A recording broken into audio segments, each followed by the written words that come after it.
A great deal of the philosophy that's going on today in the English-speaking world, in fact probably most of it, can be traced back through intermediate developments to the work of two men, Gottlob Frege and Bertrand Russell. Working for the most part independently of each other, they laid the foundations of modern logic. But more than that, although the work on which they began concerned chiefly the principles of mathematics and the relationship between mathematics and logic, its implications went so wide that in the course of time it came to have a profound influence on philosophy in general. Exactly the same happened with the philosopher who most obviously and directly followed on from them, namely Wittgenstein. Wittgenstein started by developing Russell's and Frege's work in mathematical logic, but he ended up acquiring an influence at large on 20th century philosophy, which is second to nobody's. In this program, without going into any of the technicalities of mathematics or logic, I want to give some indication of how Frege and Russell came to have this enormous influence on 20th century thought, and to say a little about some of the more recent individuals and groups who've come under that influence. But first, a word about the individuals themselves. Frege, a German, was born in 1848 and spent his entire working life in comparative obscurity in the mathematics department of the University of Jena. Not until after his death did his name become known at all widely, even among philosophers. His first major work, published in 1879, was called Begriffsschrift, and I'm afraid even the English translation keeps the German title because there's no satisfactory English for it.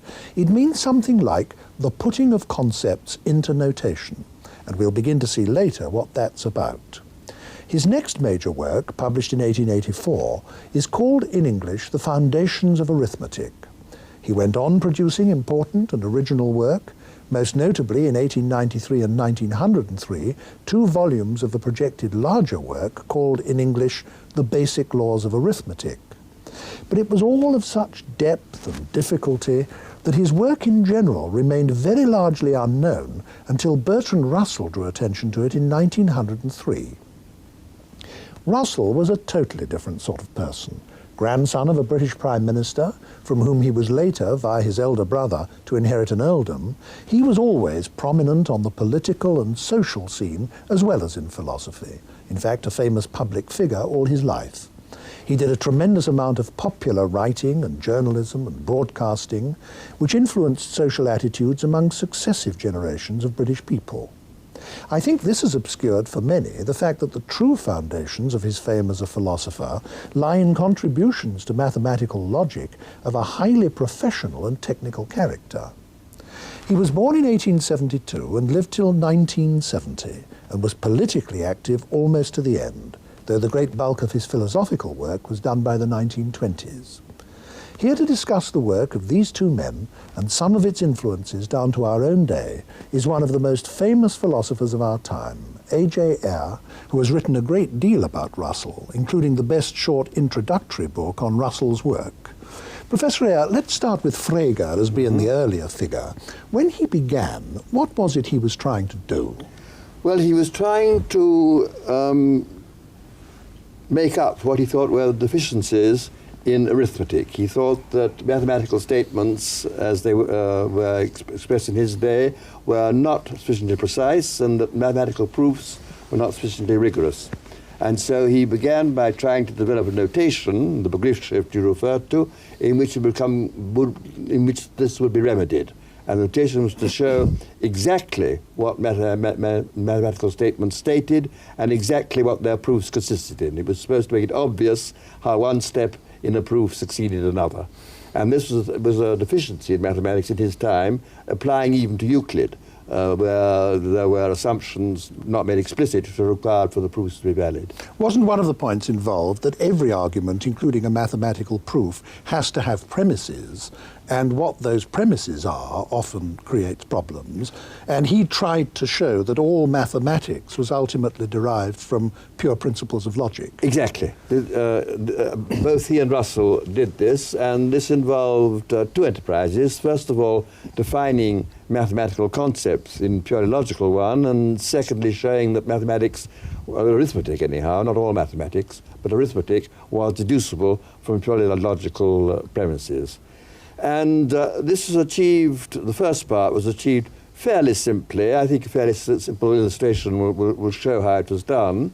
If you take, let's say, any couple, let's take Tom and Jerry, then you can define them as a couple by saying that they are both members of the set, and anything which is a member of the set is identical with one or other of them. Then you define the number 2 as a set of such sets, a set of couples. And you do this for all numbers. And there are certain complications about infinity, but in this way you can define a cardinal number in purely logical terms, is what he did. And then also, by generalizing logic, which hadn't hitherto been done, Aristotelian logic, which had prevailed from ancient times until the 19th century, was not wholly general. He was able to state premises from which most arithmetic was deducible. It was shown later by somebody, by another logician, the Austrian Gödel, that in fact this couldn't be completely done, that arithmetic couldn't be completed, but that insofar as it could be completed, Frege showed a method of doing it. Wouldn't it also be true to say that before Frege, the laws of logic had been regarded as laws of thought, that's to say, as something to do with human mental processes, but Frege realized that this couldn't be so, that the validity of a proof couldn't depend on our psychology. Oh yes, this was very important. This was one of the most important things that Frege did, and he began by one of his early works was an attack on a book on arithmetic by a German philosopher called Husserl, in which logic was represented as a theory of judgment.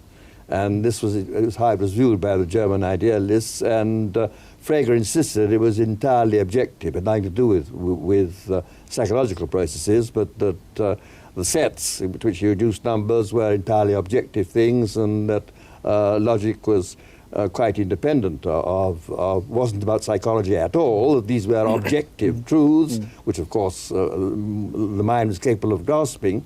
They didn't depend upon features of thinking. Yeah. So the search then becomes, in a mathematical proof, for what it is that the proof conveys from step to step. That's right. That impersonally validates the conclusion, That's perfectly right. regardless of how we think. And this, in a way, accounts for Frege having a philosophical interest beyond his purely mathematical work, because he also developed a theory of meaning, a theory of meaning which would show how mathematics could be objectively valid.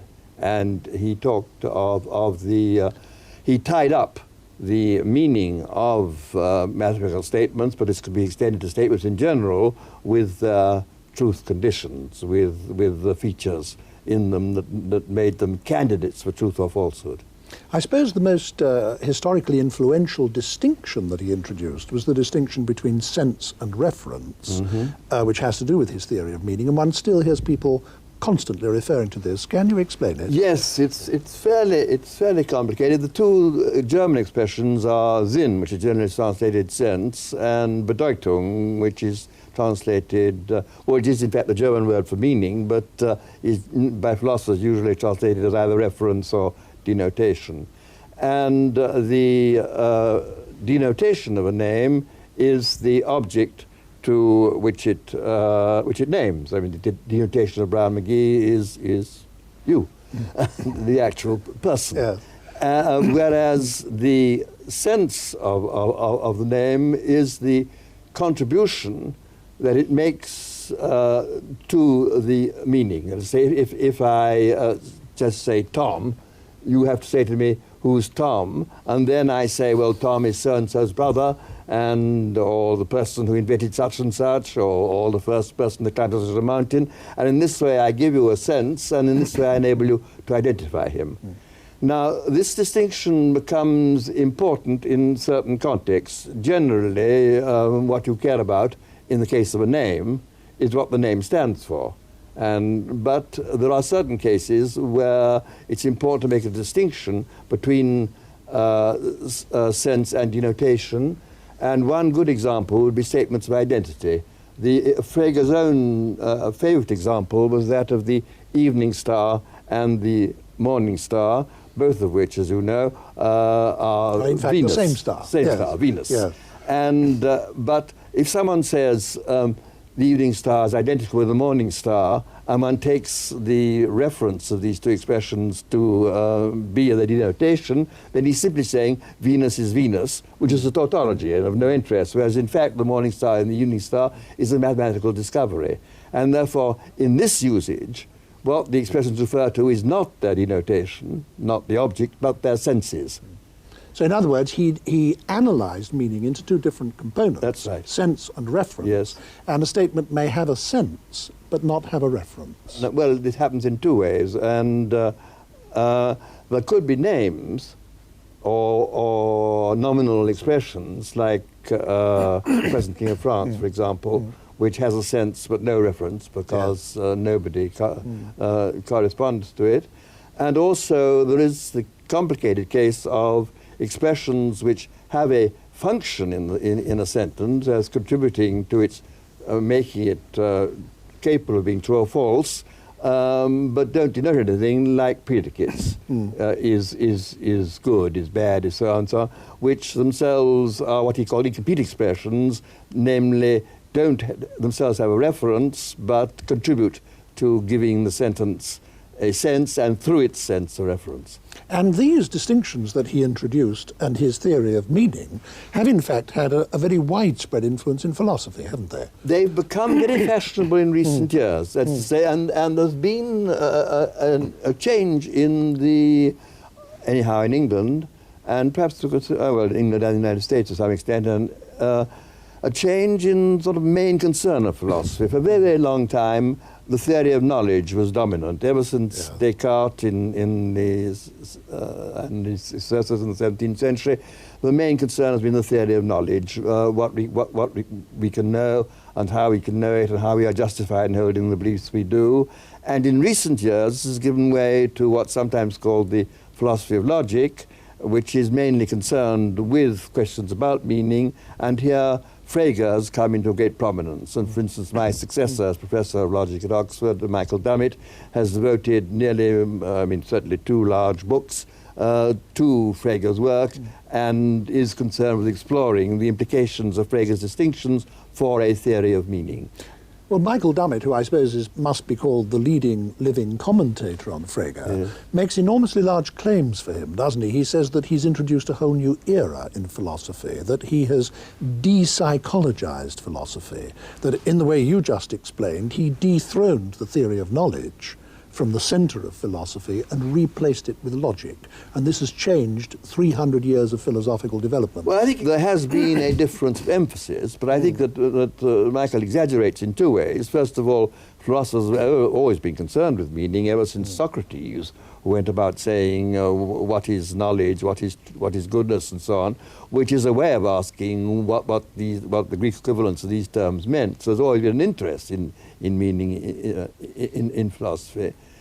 And secondly, I don't think interest in the theory of knowledge has totally disappeared. I think that there are still people who are connected with concerned with this. And insofar as even in Michael Dummett's own work, the theory of meaning is very much bound up with questions about truth and falsehood, this also doesn't entirely take us away from the theory of knowledge, because after all, the theory of knowledge is concerned with what reason we have to suppose that certain statements, propositions, are true or false. So I think that there has been a shift of emphasis, but not the great break that Dummett insists on. Before we continue with the more recent applications of Frege's work, I want to turn to Russell for a moment. When I introduced this discussion, I emphasized the fact that Frege worked in isolation throughout almost the whole of his life.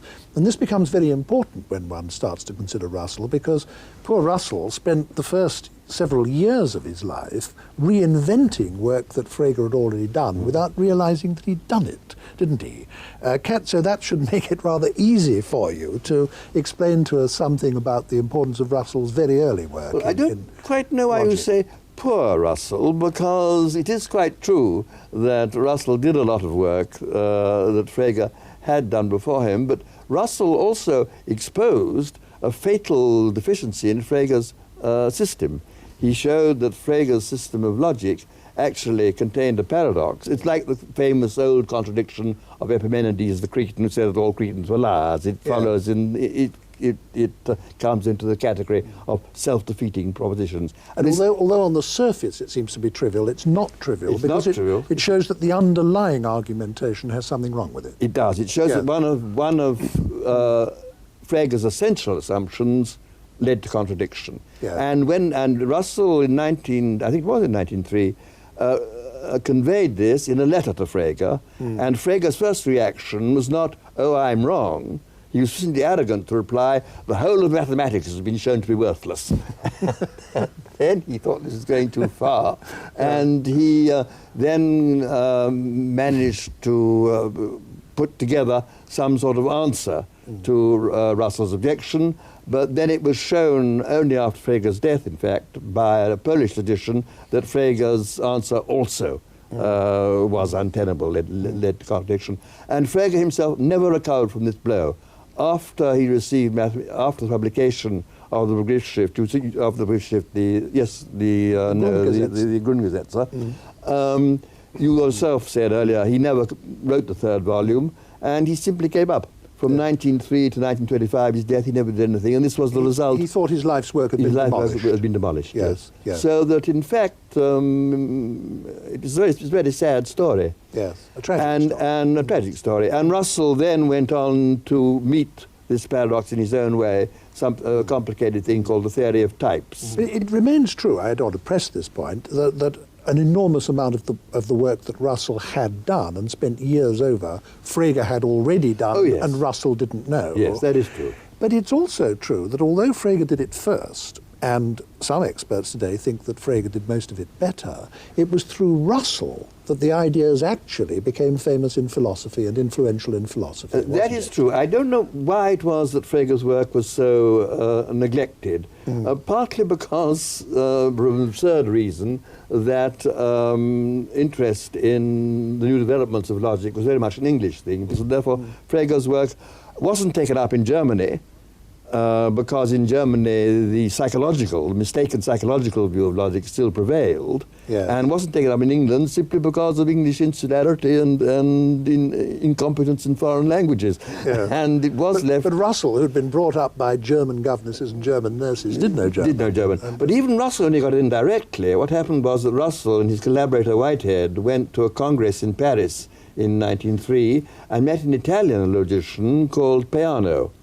And it was through Peano, whose work enormously impressed them, and who was working in the same direction, though with a less efficient system than Frege's, that they got to hear of Frege. And then Russell read Frege and at once realized how important that it was. And the result of all this was that the science of logic, which had remained virtually static for over 2,000 years since Aristotle, suddenly exploded into a whole new and enormous development. Mainly through Russell and Whitehead's Principia Mathematica, which it took them together about 10 years to write. Well, Russell wrote the Principles of Mathematics in 1903, where he does make acknowledgement to Frege, I think, in the preface and in the appendix. Yes, he does, yes. And then he went on with his tutor at Trinity Cambridge, Whitehead, to write a 3-volume work called Principia Mathematica, in which he actually tried to do the work of deducing mathematics from logic, and it's full of formulae, and it is a stupendous work, although, as you rightly said, it doesn't quite achieve the standards of logical rigor that Frege had achieved before it. But this was the one that really popularized the subject. Then all sorts of people took it up, and it took, from then on, it has proceeded by leaps and bounds. And it's now, so to speak, a major field of intellectual endeavour throughout the Western world, in every university. But it's interesting, I think also should be mentioned, that one of the effects has been not so much to subdue mathematics to logic, which is what Frege and Russell wanted, but to subdue logic to mathematics. And that in recent years, mathematical logic has become more and more mathematical, and has had less and less to do with philosophy in general. And even a disciple of Frege, like Michael Dummett, is more interested in the semantic side of it, the theory of meaning, than he has hitherto shown himself to be in the purely mathematical side. Well, unlike Frege, Russell actually made the explicit step after he'd done all this work to general philosophy. Yes. Didn't he? Not until he was 40 years old, but then he did. And he started producing general works of philosophy. Can you give us some indication of what position? Well, it's very odd how little the two are connected. The one place where I suppose they are connected is something that Russell called the theory of descriptions. There was a puzzle about the meaning of statements like the present King of France, which didn't denote anything. What if you say the present King of France is bald? Exactly. There is no King of France. Yeah, and therefore didn't know anything, and therefore there was a question how it could be meaningful. And there had been philosophers. A notable example is a German called Meinong, who then thought that these things denoted what he called subsistent entities, and Russell thought this was rubbish, and he showed a way of translating out such expressions by showing that they, in fact, contained covert existence claims. That King France is bald was translated into there is one thing that now rules over France, and whatever it is that rules over France is bald, roughly. And this got rid of the apparent paradox. And so in that way, his logical work had a philosophical implication. But in the main, he simply went off on another tack. His first purely philosophical book came out in 1912. It's called The Problems of Philosophy. It's a Home University Library book. And in my view, still the best introduction to philosophy that there is, because Russell was such a marvellous writer, though it's a little bit old-fashioned. And there, he really takes no account of his logical work at all. He simply continues the British empiricist tradition. This is a book that follows straight on from Berkeley, Locke, Berkeley and Hume, and it starts off with the theory of perception. It's very like Berkeley there. It says that what we perceive are not tables and chairs and things, but what Locke called simple ideas, what Russell, following his friend Moore, called sense data, and then deals with the old traditional philosophical question, how on the basis of being presented with these sense impressions do we arrive at physical objects? And then he deals with a set of traditional philosophical problems in that sort of way. And he more or less gave up logic after Principia Mathematica. He himself said that this wore him out. He collaborated on the book with Whitehead, but Whitehead was teaching mathematics at Cambridge and mainly occupied with that.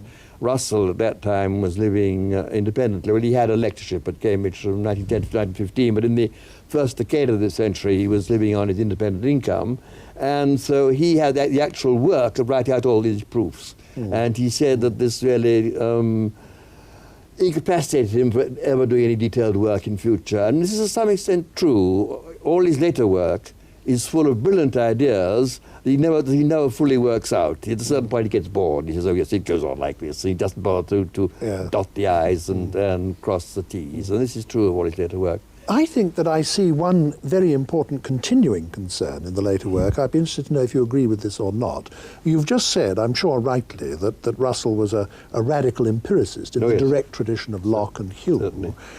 It seems to me that Russell was always concerned to validate the natural sciences in terms of sense data, that he always wanted to show that the whole corpus of our scientific knowledge could be derived from, and was derived from, nothing but observations and our reflections on our observations. Well, not always. I think you make one very important point here, and one, in fact, that I overlooked when I was talking a few moments ago, and that is that from the very beginning, Russell's approach to philosophy was an interest in justification. There's quite an amusing story that when he was about 12, his elder brother, who was sent to school, Russell was taught at home, the elder brother Frank was sent to school, taught Russell geometry, and Russell refused to accept the axioms. He wanted to have them proved, and his brother said that they couldn't get on unless Russell accepted the axioms, so he agreed to provisionally.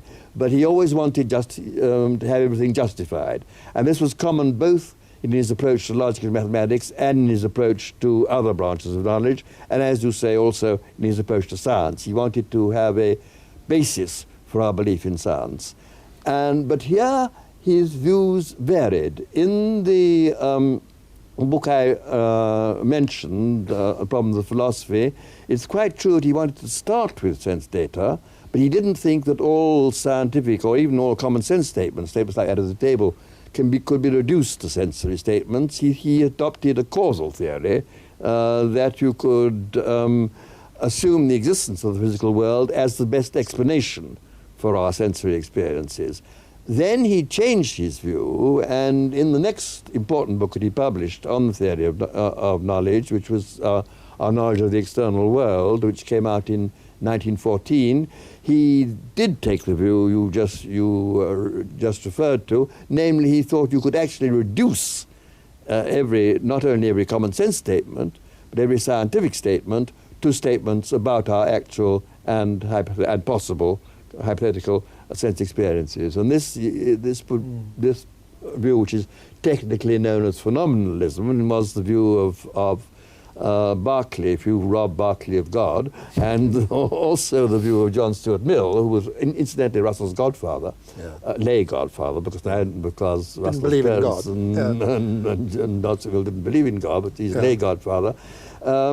This phenomenalistic view was developed in Our Knowledge of the External World, and also in some important essays that Russell wrote in a book called Mysticism and Logic, which he produced during the First World War, an essay called something like Sense Data and Physics is the most important one there. And he continued this in another important book called The Analysis of Mind, which came out, I think, in 1921, and he adopted a theory which had been advanced before him by the pragmatist William James, Henry James's elder brother, in which both mind and matter were composed of what James called neutral stuff, and which were in fact sense data and images, and they differed only in being different arrangements of this fundamental data. But then Russell gave this up, and in 1925, well, 1925 is a curious book, Analysis of Matter, where there are traces of this view still remaining, but he mainly went back to the causal theory that he'd held in 1912.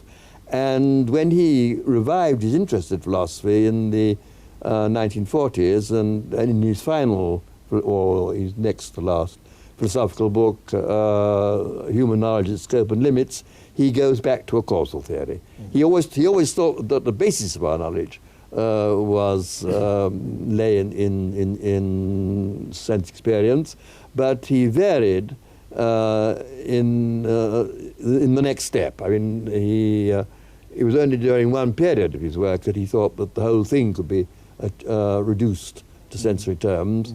More often, and certainly at the end of his life very vehemently, he adhered to the causal theory, which put the physical world beyond the veil of observation. One thing that is constant with Russell is the attempt to bring a wholly new rigour to bear in philosophy, not only of a logical kind, but one's tempted to say of a scientific kind. He was always very concerned, for example, that our beliefs should relate to the evidence for them. This is something he reiterated over and over again, isn't it?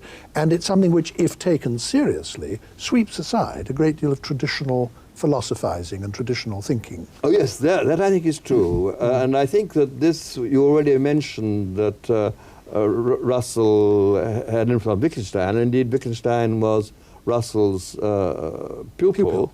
And as you know, Wittgenstein and also that group of philosophers in Vienna called the Vienna Circle condemned what they call metaphysics. And metaphysics, in their view, consisted, at least partly, in any attempt to describe the world in non-scientific terms. They thought that this was the only world there is, and that science was a matter of forming theories about it, which were verified by observation, and any assumption that there was a superior world, a world inhabited by gods or anything of that sort, was nonsensical. And Russell certainly all the time held this, and was always concerned to justify science, and was always worried by the fact he thought the justification for science was extremely problematic. Yes, I mean, and it remained problematic to the end. To the end, I mean, and it's very interesting, in the last book that he wrote, Human Knowledge, the one I referred to, he then sets out what he thinks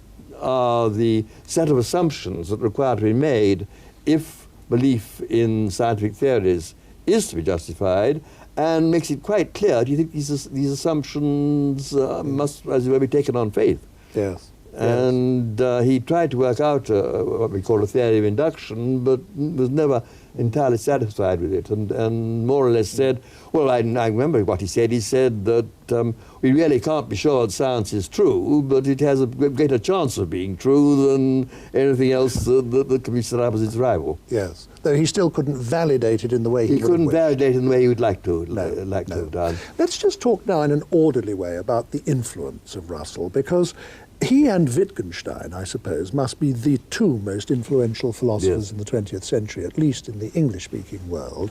Now, I suppose Russell's first great influence was on his immediate contemporaries, and indeed older contemporaries like Whitehead and Moore in the Cambridge of his young day. Let us put it this way. In the purely logical work, in which Russell and Whitehead collaborated, it was, I think, Russell who had the more interesting ideas. I mean, I think the theory of types, the theory of descriptions, came from Russell. But when it came to trying to apply that sort of technique to philosophy, which to a certain extent Russell did in our knowledge of the external world, for example, in trying to reduce abstract concepts like concepts of points and instants to observational terms, then it was Whitehead who took the lead, and Russell got his ideas from Whitehead, and indeed they quarrelled over this because Russell didn't pay Whitehead sufficient acknowledgement. You'll find the theory developed in two books of Whitehead that came out after the war, The Principles of Natural Knowledge and the Concept of Nature. And Russell at one time was influenced by MacTaggart, who was a disciple of Hegel, and got Russell to be, both Russell and Moore, to be idealists.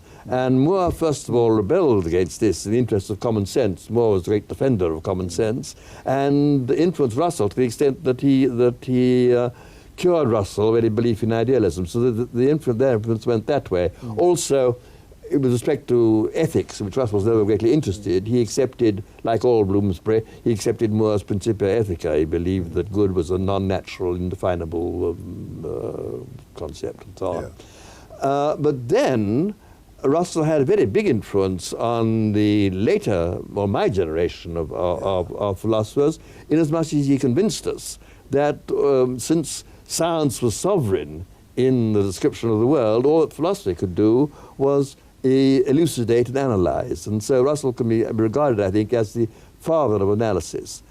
But here he differs profoundly from Wittgenstein. I don't want to go too deeply into Wittgenstein, but... Well, I'd rather you didn't, because we're going to devote the whole of the next programme to Wittgenstein. But one thing that will come out in our next programme is that Wittgenstein thought that philosophy was largely a matter of people getting into a muddle, and that the business of people like Wittgenstein was to, as in his own famous phrase, show the fly the way out of the fly bottle, to cure people of these muddles.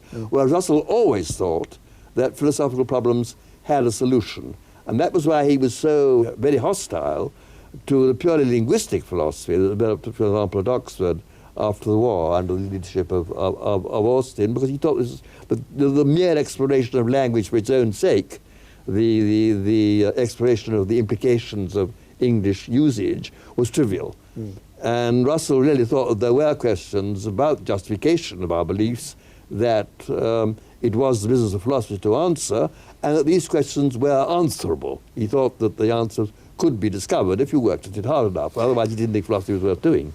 Here I agree with him. Yes, I was going to say, I want to put a personal question to you, because all your life you have acknowledged that you yourself have been enormously influenced by Russell, and you make that very clear, and always have. So you can tell us what it's like from the inside, as it were, to have been influenced by Russell. What has its influence been on you? On me, it's been, first of all, that unlike most of my contemporaries, I still think one should start with what Russell called sense data, what I now prefer to call sense qualia. That is a technical difference, whether you begin with particulars or something more general. But for our present purposes, it comes to the same thing. So that on the whole, I share his... certainly the starting point of his views on perception. I also agree with the importance, the primacy he attaches to the theory of knowledge. I am, and I've always been, a thoroughgoing empiricist. I agree with the view that Russell derived from Hume, that there's no necessity other than logical necessity, so that there's no such thing as causal necessity. Causal is just a matter what Hume originally said it was, namely constant conjunction and something purely contingent. I agree with Russell in rejecting any form of theology, or anyhow transcendent theology, and in rejecting metaphysics. And I also, and most importantly, agree with Russell that philosophy wouldn't be worth doing unless it posed questions to which we could find the answers. Perhaps not he, perhaps not I, but cleverer persons than I will eventually find the answers. And all these are examples not just of your agreeing with him, but of him having influenced. Oh, yes. Are they? All of them, quite directly. Yes, quite directly. And I think you've even been influenced by him in the way you write, haven't you? That appears to me I to do be regard the him as a case. master of English prose, and well, I think I'm not in the same class as Russell as a philosopher, but I do think that I do write English reasonably well, and I do think... And again, partly under his influence. And again, partly under his influence, yes. I think yes, there is affiliation there, both of ideas and of style, from Hume through Mill to Russell, and coming down a stage to me. Yes. Now, the philosophers that we're discussing here, Frege and Russell, have enormous effect on the living, yourself included. And I now want to talk about the revival of interest in Frege after the Second World War, so that the interest in Frege and the interest in Russell, for the first time, proceed side by side into the age that, that we now live in. It's very difficult to account for historical events, particularly in such short perspective. Yeah. And I think there certainly was, immediately after the war, a decline in Russell's influence, anyhow, in England. And this was, I think, not due to a revival of interest in Frege, but to an increased importance attached to the work of Wittgenstein and Moore. In Moore's case, though I enormously liked and respected him as a man, I think philosophically it was excessive. And I think this was, two people responsible for this were partly not so much Ryle, who respected Russell, but mainly Austin, who was the linguistic philosopher in the narrowest possible sense, and had a great respect for Moore as someone who attached great importance to ordering English usage and to common sense and so on. Common sense was said by Russell, incidentally, to be the metaphysics of savages. Yes, and I think it was the upgrading of Moore that was responsible for at that time for the downgrading of Russell. And this is a trend that's now been reversed, I'm glad to say. I think you go a bit too far in saying Russell was downgraded, because if one thinks back to those post-war years and thinks now who were the major philosophers in the English-speaking world, the shortest of short lists would have to include, apart from Russell himself, Wittgenstein, Karl Popper, Quine, Gilbert Ryle, yourself, and all of you were massively influenced by Russell. Yes. Perhaps yes, so you would know better than I, because you, after all, were up at Oxford in the 50s when I had already departed for London. But certainly the impression reaching us in London was that Russell was being undervalued. That means you're taking an Oxford-based view, and I think that's what's mistaken about the view. That's possibly I think true, there were yes. other people around then who disparaged Russell. It's perfectly true. Yes. But their work and their influence hasn't lasted. I'm very glad to hear this. Yeah. And certainly Russell has recovered. Yes. He himself, Yes. perhaps I'm influenced by the fact that he himself thought this. Yes. Because I was seeing a great deal of him at the time. I organised a little group in London that he attended, and he was certainly, miffed is perhaps too mild a word, but he thought that he wasn't getting his due. And all philosophers are slightly vain, and this certainly caused him pain. But we agree in any case that he's come back. He's come back, certainly. Yes. Now, the revival of Frege is something that I really, I think, can't explain. I don't even know exactly how it happened. Probably it started in America with the development of a school of logicians led by a man called Alonzo Church, who insisted on very great rigor in logical mathematics and found it in Frege and didn't find it in Russell and Whitehead, though of course they did find it elsewhere. They found it, for example, in Hilbert, though they disagree with Hilbert for other reasons. And in England, it seems to have been the first evidence I can find of it is in a book published fairly late, about 1960, I think, by William and Martha Neal, which is a very impressive history of logic, in which very great importance is given to Frege. He's put on a level with Aristotle. These are the two great names. And I've jumped over one thing. Yes. You suddenly remind me, there was a translation in the early 50s. 1950 itself. 1950 itself, was it? Made by Austin of Frege's Grundlagen, wasn't it? And then there was also a translation made 2 or 3 years later by Max Black, an Englishman working in America, and by Peter Geach, of two of Frege's very obscure but important semantic essays, one of them called Sense and Reference and the other called Function and Concept. And so there was in the early 50s this sudden interest in Frege, but I'm not quite certain what led to it, or indeed what consequences it had. Well, a lot of very bright younger people took it up, didn't they, and were influenced by it. Whether that'll last or not, I don't know, but it certainly seems to me to have been going on recently. I find very little influence of Frege in current philosophical work, apart from the work of Dummett. If you look at, for example, I think now perhaps some of the most interesting work being done is being done in America, and if you look at the work of people like Quine and Putnam and Thomas Nagel and Donald Davidson in particular, you don't find so strong an influence of Frege, except perhaps in Davidson's case indirectly through the work of the Polish tradition Tarski on truth, which in a sense links up with Frege as much as Frege linked meaning and truth. Are you confident that the influence of Russell will last? Yes. You are. Why? Why so? Because I think because that is the view I take of philosophy. I think that the questions he asked are the important philosophical questions, and I think that his answers to them, whether right or wrong, will always need to be taken into consideration. And if I'm right about you too, you also think that his approach, his conception of what philosophy is the right conception. Yes. That it consists of clarification, therefore analysis, and justification, therefore argument, of our important beliefs. Written in straightforward English prose. Oh, well, not necessarily English, but written in... in straightforward prose. In straightforward prose. Yes. Thank you very much, Professor Ayer. Not at all.